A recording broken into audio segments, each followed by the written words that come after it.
সরকার ক্ষমতা বানানো তো দূরে থাক, যে ক্ষমতা আছে সেই ক্ষমতা তারা হাতে থাকবে না যদি তারা এই গার্বেজ ল আইন পাস করে বাস্তবায়নের দিকে যায়। 30 কার্য দিবসের ভিতরে আইনগুলো পাস করতে হবে, এই অজুহাতে আমাদের ন্যূনতম আলোচনা করার সুযোগ থেকে বঞ্চিত করা হয়েছে। মাননীয় স্পিকার সাহেব ওয়াদা করেছিলেন আমাদের মাননীয় বিরোধী দলের নেতাকে যে এই দুই আইনে সবচাইতে বেশি সময় বরাদ্দ দেওয়া হবে। বিরোধী দলের পক্ষ থেকে কে কতটুকু বক্তব্য রাখবে সময় বন্টন করা হলো। আমি নিজে একজন ভিকটিম হিসেবে আমাকে 15 মিনিট সময় বরাদ্দ দেওয়া হয়েছে। আমি এখানে দুইজন আইন গুম বিষয়ক কমিশনার আছেন, তাদের সাথে আমি কথা বলে আমার 15 মিনিটের একটি বক্তব্য যত তথ্যবহুল এবং স্ট্যাটিস্টিক বেস হয় এই ব্যাপারে আমি বক্তব্য তৈরি করেছিলাম।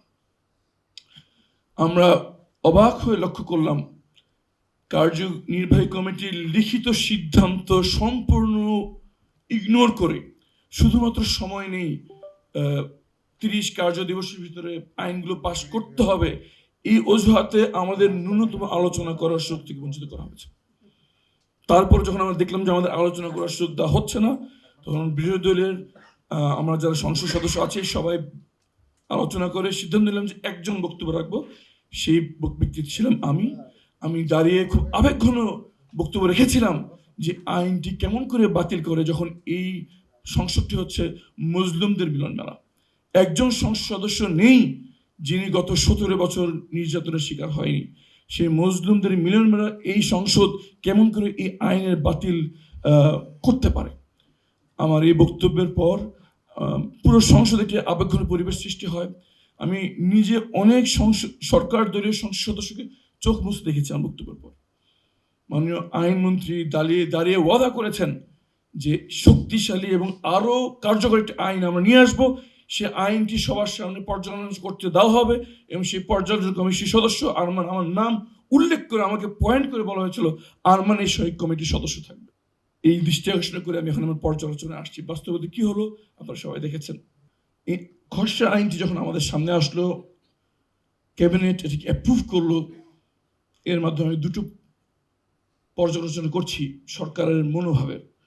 প্রথমত, ডিপ স্টেট কতটুকু শক্তিশালী এই আইন তার ট্যাঞ্জিবল এভিডেন্স, একটি দৃশ্যত প্রমাণ যে একটি দল যে আরেকটি দল ক্ষমতা আসলেও যেই ডিপ স্টেট ফ্যাসিবাদকে ফ্যাসিবাদ হতে সহযোগিতা করেছিল এবং তাকে ফ্যাসিবাদ হিসেবে তৈরি থাকার জন্য সর্বাত্ম শক্তি নিয়োগ করেছিল, সেই ডিপ স্টেট এখনো কতটুকু শক্তিশালী তার প্রমাণ এই খসড়া আইন। This is a tangible evidence the deep state is still in full power and in full control. কিছু ব্যক্তি পরিবর্তন হয়েছে, কার্যত কিছুই পরিবর্তন হয়নি। ফ্যাসিবাদের সময় যারা ডিসিশন মেক করতো এখনো তারাই ডিসিশন মেক করছে। আমাদের লিটন ভাই খুব স্ট্রংলি বলেছেন যে সিভিল ব্যুরোক্রেসি, আইন শৃঙ্খলা বাহিনীর সদস্য এবং মিলিটারি ব্যুরোক্রেসিতে এখনো 75 to 80% যারা আগে যে পদে ছিল তারা এখন সেই পদে বহাল রয়েছে এবং তারা এই পদকে ব্যবহার করে যে কোনো মিনিংফুল রিফর্মকে বাধাগ্রস্ত করছেন। তার প্রমাণ হচ্ছে এই আইন, খসড়া আইন যেটি ক্যাবিনেট অনুমোদন করেছে। আমার দ্বিতীয় অ্যানালাইসিস হচ্ছে এই সরকার তার নিম্নতম চক্ষু লজ্জা হারিয়ে বসছে। যদি তার নিম্নতম চক্ষু লজ্জা থাকতো তাহলে সংসদে যে ওয়াদা তারা করেছিল যে শক্তিশালী একটি আইন তারা নিয়ে আসবে, কোন রকম চক্ষু লজ্জা আত্মসম্মান বোধ যদি থাকতো, এই garbage law, thank you for advocate Arman, এই গার্বেজ ল তারা কোনদিন জনসম্মুখে প্রকাশ করার দুঃসাহস করতো না। আমার কনক্লুশন, এই সরকার তাদের চক্ষু লজ্জা হারিয়েছে, কারণ ক্ষমতার লোভ এমনভাবে তাদের পেয়ে বসছে যে শুধু এই 5 বছর নয়, গত পতিত সরকারের মতো যে কয়দিন সম্ভব, যে কোনো উভয় সম্ভব, এই ক্ষমতা তারা আঁকড়ে ধরে থাকবে। এই সিদ্ধান্ত তারা নিয়ে ফেলেছে এবং এই সিদ্ধান্ত বাস্তবায়নে যেহেতু লজ্জা একটি বাধা, এই লজ্জাকে তারা অনেকে ছুঁড়ে ফেলে দিয়েছে।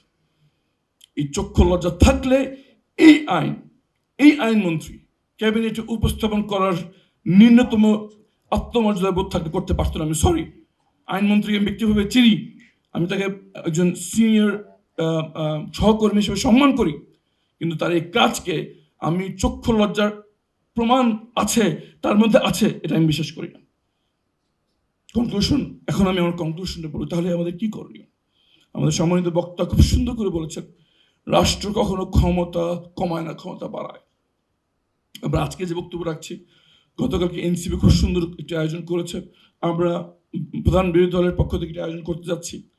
আমরা যে কথা বলছি, যে বক্তব্যগুলো দিচ্ছি, এগুলো আমাদের নিম্নতম দায়িত্ব যে একটি কথা বলা। কিন্তু যদি আমরা আমাদের সন্তানদেরকে গুম থেকে নিরাপদ করতে চাই, তাহলে আমাদের এমন একটি কাজ করতে হবে, সেটা হচ্ছে এই সরকারকে এই রিয়েলাইজেশন দিতে হবে যে ক্ষমতা বাড়ানো তো দূরে থাক, এই আইন যদি আপনারা পাশ করেন, তার যতটুকু ক্ষমতা হাতে আছে তা আপনাদের হারাতে হবে। এই অনুভূতি যদি সরকারকে আমরা দিতে পারি, তাহলে এই আইনটি পাশ হওয়া থেকে বিরত থাকবে, একটি মিনিংফুল, একটি কার্যকরী আইন তারা করবে। আজকে আমরা যারা এখানে আছি, আমরা যদি সরকারকে এই অনুভূতি দিতে না পারি যে আমরা জনগণকে সাথে নিয়ে, ভিকটিমদের সাথে নিয়ে, সরকার ক্ষমতা বাড়ানো তো দূরে থাক, যে ক্ষমতা আছে সেই ক্ষমতা তারা হাতে থাকবে না যদি তারা এই গার্বেজ ল আইন পাস করে বাস্তবায়নের দিকে যায়।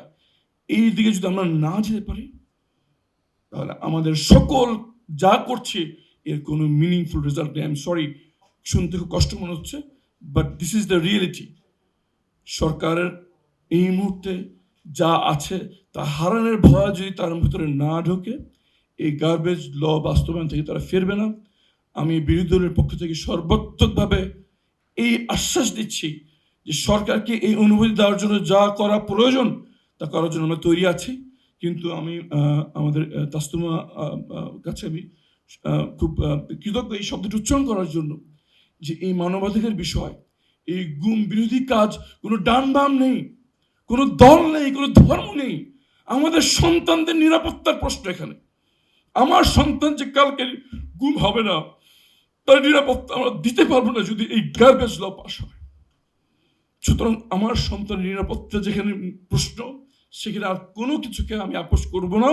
আমি ব্যক্তিগতভাবে না, বিরোধী দলের পক্ষ থেকে না, আমরা সমাজের যে জায়গায় আছি আমাদের এভাবেই চিন্তা করতে হবে। এটা কোনো রাজনীতির বিষয় নয়, আমার সন্তানের নিরাপত্তার প্রশ্ন। আমাদের পরবর্তী প্রজন্ম যে তার গুমের ভয় থেকে উঠে থেকে তাদের মত প্রকাশ করতে পারে তার প্রশ্ন। এ ব্যাপারে আমি যেমন কোনো আমার সন্তানের ব্যাপারে কোনো আমি আপোষ করতে পারি না, এই আইনের ব্যাপারেও, এই গুম বিরোধী নিরাপত্তার ব্যাপারে কোনো রকম আপোষ করা সম্ভব নয়। এবং এর জন্য যা করা প্রয়োজন আমরা তাই করব। হয় মাতৃভূমি, নয় মৃত্যু, জান দেব, জুলাই দেব না। সবাইকে ধন্যবাদ।